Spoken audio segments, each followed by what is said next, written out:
la radio du Salon de la Radio, en live, sur connectonair.com et en DAB+. Les jeunes talents de la radio et de la télé. Et on va retrouver David avec une certaine Charlotte.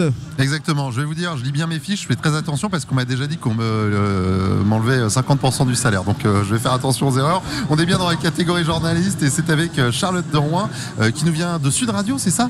Oui, alors j'ai 27 ans et donc j'ai travaillé l'année dernière pour Sud Radio, mais là je suis un peu en recherche de nouvelles collaborations. Voilà, avant ça j'étais aussi à France Bleu, en Mayenne et en Sarthe, et puis chez Tendance Ouest à Rouen dans une radio privée. Donc voilà, je suis arrivée à Paris il y a un an et là je me suis dit que peut-être avec le tremplin ce serait une bonne occasion aussi de rencontrer du monde. Ah bah voilà, l'annonce vient de passer, hein. Vous avez entendu Charlotte qui charge du travail. Alors je vous propose, il est 18h14 très exactement. On va faire un petit retour en arrière. Imaginez-vous, il est 18h, les infos présentées par Charlotte de Rouen. Bonsoir Charlotte. Bonsoir David, bonsoir à tous. Baisse du chômage en France en 2018. Le nombre de personnes sans aucun emploi a reculé de 1,1% au dernier trimestre et de 1,5% en un an. 3 420 000 personnes n'ont aucune activité professionnelle en France métropolitaine, une diminution qui profite à toutes les classes d'âge. Seul point noir, le chômage de longue durée, lui, qui continue de progresser. Le gouvernement s'agrandit. Le député LREM Adrien Taquet, nommé secrétaire d'État à la protection de l'enfance, âgé de 42 ans, c'est l'un des fondateurs du mouvement En Marche. Très proche d'Emmanuel Macron, il est chargé de mettre en œuvre la stratégie nationale pour la protection de l'enfance et de l'adolescence. Elle doit être présentée lundi après plusieurs mois de report. Nouvelle étape marathon pour Emmanuel Macron. Après avoir rencontré des élus à Valence, le chef de l'État a échangé pendant plus de 3 heures hier avec des Français à Bourg de Péage dans la Drôme. Confronté aux questions des citoyens, le président de la République s'est montré clair. Pas de retour possible sur l'impôt sur la fortune. Il a indiqué aussi qu'il serait impossible de sortir du glyphosate d'ici 3 ans comme il s'y était engagé. Manifestation de chauffeurs VTC en début d'après-midi. Blocage du périphérique parisien, opération escargot à Marseille. Les manifestants réclament un tarif minimum de la course et la détaxation partielle sur les carburants, mesure dont bénéficient déjà les taxis et les routiers. 2 syndicats de VTC ont déjà déposé un préavis de grève illimité à partir du 5 février. 300 migrants évacués ce matin d'un campement insalubre à Saint-Denis au nord de Paris. Ils ont été emmenés vers des centres d'hébergement en Ile-de-France. Cette évacuation, c'est un soulagement pour la mairie PCF de Saint-Denis. Rien ne pouvait justifier de laisser dormir des centaines d'êtres humains sous la neige, a indiqué la mairie dans un communiqué. Finalement, il n'aura pas réussi à vaincre le roi des cours. Et oui, Lucas Pouille balayé par Novak Djokovic, 6-0, 6-2, 6-2 en demi-finale de l'Open d'Australie à Melbourne. Le Serbe retrouvera l'Espagnol Rafael Nadal en finale.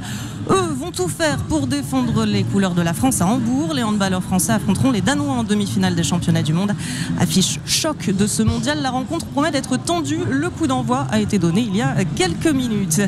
Et puis un petit peu de légèreté pour terminer ce flash, direction à la Belgique, à Louvain, où un boucher offre de la viande hachée aux clients qui le font rire, et ça n'est pas une blague. L'opération baptisée La Semaine contre les aigris a été annoncée sur la page Facebook de la boucherie. L'artisan en a en fait marre de voir des clients stressés et pressés dans sa boutique.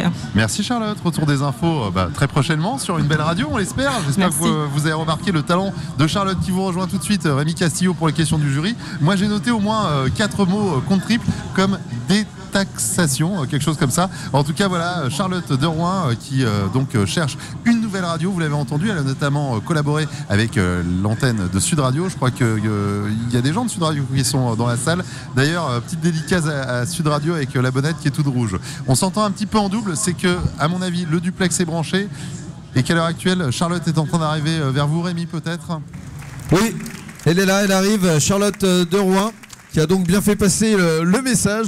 En gros, elle cherche du travail. Ça va Charlotte? Ça va.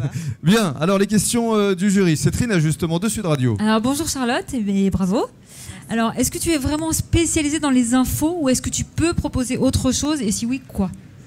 Mais moi j'ai toujours fait, je suis journaliste de formation et j'ai fait que de l'info, j'ai jamais fait de chronique. Après voilà, si on m'en donne l'occasion, pourquoi pas. Moi je suis assez ouverte à de nouveaux challenges et voilà, ça pourrait se faire.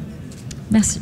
Question, Sébastien Lebois ou Jean-Marc Doronjon ou Arnaud Hanbic ou Jean-Yves Hautmule. Et dans quel service tu préférerais travailler? Dans une rédac? Si j'avais à choisir, je dirais peut-être le service éco, à l'économie. Voilà, je trouve que c'est intéressant, mais j'ai eu l'habitude de travailler dans des radios où en fait tout le monde faisait un peu de tout.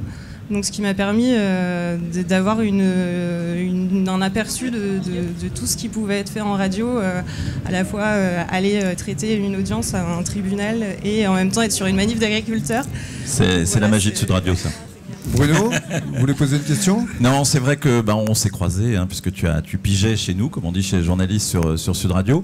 Donc là, nous on t'a connu surtout, et moi je t'ai connu en tant que Flash Girl, j'allais dire Flashman, mais en tant que pour présenter les infos, animer une émission du débat. Tu sais qu'on en fait beaucoup aussi sur Sud Radio. C'est quelque chose que tu as déjà essayé?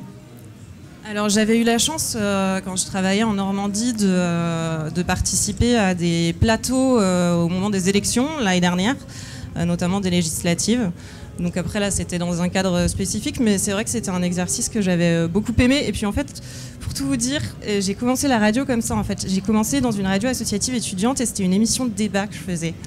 Voilà, et c'est ça qui m'a donné envie de faire de la radio, et c'est là aussi où j'ai découvert ce que c'était que de parler dans un micro et voilà, de poser sa voix et toutes les émotions que ça peut transmettre en fait. Il y a une dernière question avec Silvio.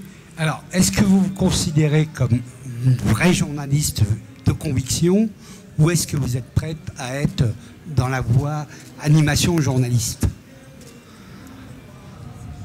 Je pense que je me considère quand même plutôt comme journaliste. De conviction. Ouais, bravo. Je crois, ouais. Très bien, justement, bravo, on peut l'applaudir. Charlotte de Rouen, donc c'est la deuxième finaliste de cette catégorie journaliste. The European Radio Show. 3 days to learn about all the trend-setting innovations driving the radio market forward.